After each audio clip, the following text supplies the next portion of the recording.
Perkenalkan, nama saya Ikesha Putri Harefa. Saya mahasiswa Sekolah Tinggi Teologi Injili di Palembang. Saya mahasiswa tingkat 2 semester 3.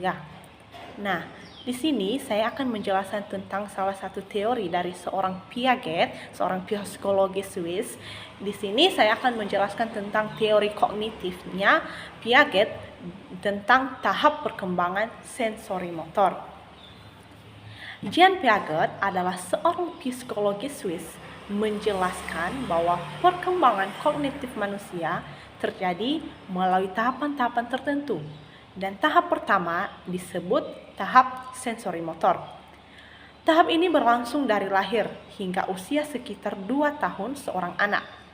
Dalam periode ini, bayi mulai mengenal dunia melalui indera mereka seperti penglihatan, pendengaran, sentuhan, rasa, dan melalui gerak fisik. Dunia bayi pada tahap ini sangat konkret. Mereka belajar tentang lingkungan melalui pengalaman langsung dan interaksi dengan objek tersebut, dengan objek-objek yang mereka temui. Nah, salah satu prinsip utama yang dijelaskan oleh Jean Piaget ini dalam tahap sensori motor ini adalah tentang permanensi objek. Permanensi objek ini mengacu pada kemampuan seorang bayi untuk memahami bahwa objek atau orang tetap ada meskipun tidak terlihat. Pada awalnya, bayi belum memiliki kemampuan ini.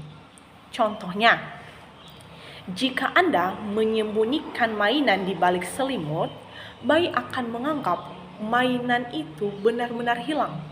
Namun, sekitar usia bayi 8 sampai 12 bulan, bayi mulai menyadari bahwa mainan tersebut sebenarnya ada meskipun tersembunyi. Prinsip ini menunjukkan awal perkembangan kemampuan berpikir logis dan merupakan tonggak penting dalam pemahaman mereka tentang dunia.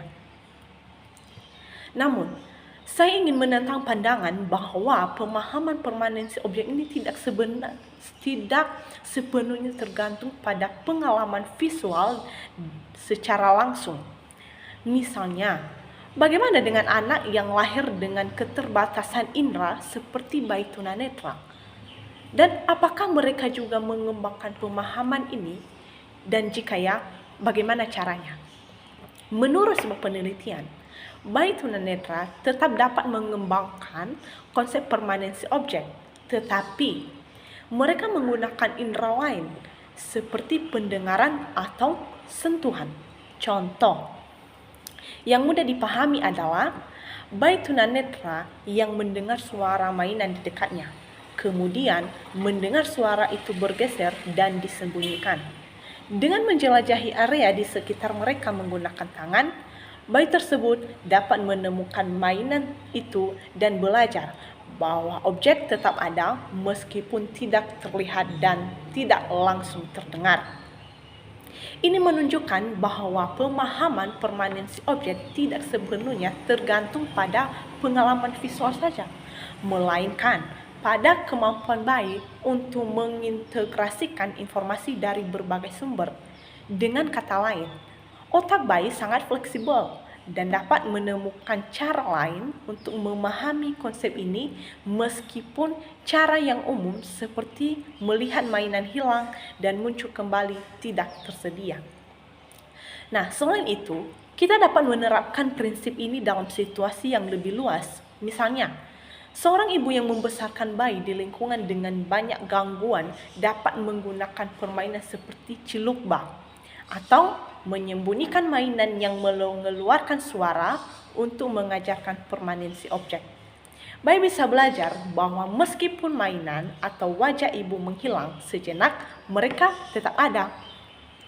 Ini bisa membantu bayi untuk mengembangkan rasa aman karena mereka tahu bahwa sesuatu yang penting bagi mereka tidak akan benar-benar hilang.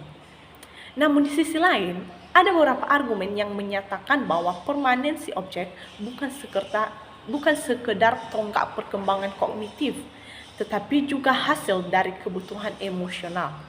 Sebagai contoh, Bayi yang memiliki hubungan erat dengan pengasuh utama mungkin lebih cepat memahami permanensi objek karena mereka mencari pengasuh mereka ketika tidak terlihat.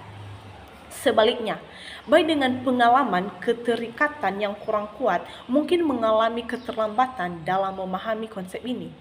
Hal ini menunjukkan bahwa lingkungan emosional juga memainkan peran penting dalam perkembangan kognitif seorang bayi tersebut.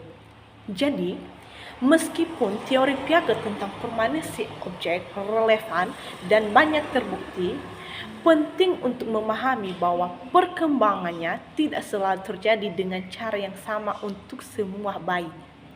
Baik itu bayi dengan keterbatasan sensorik atau mereka yang tumbuh dalam lingkungan yang sangat berbeda. Otak anak-anak memiliki kemampuan luar biasa untuk beradaptasi.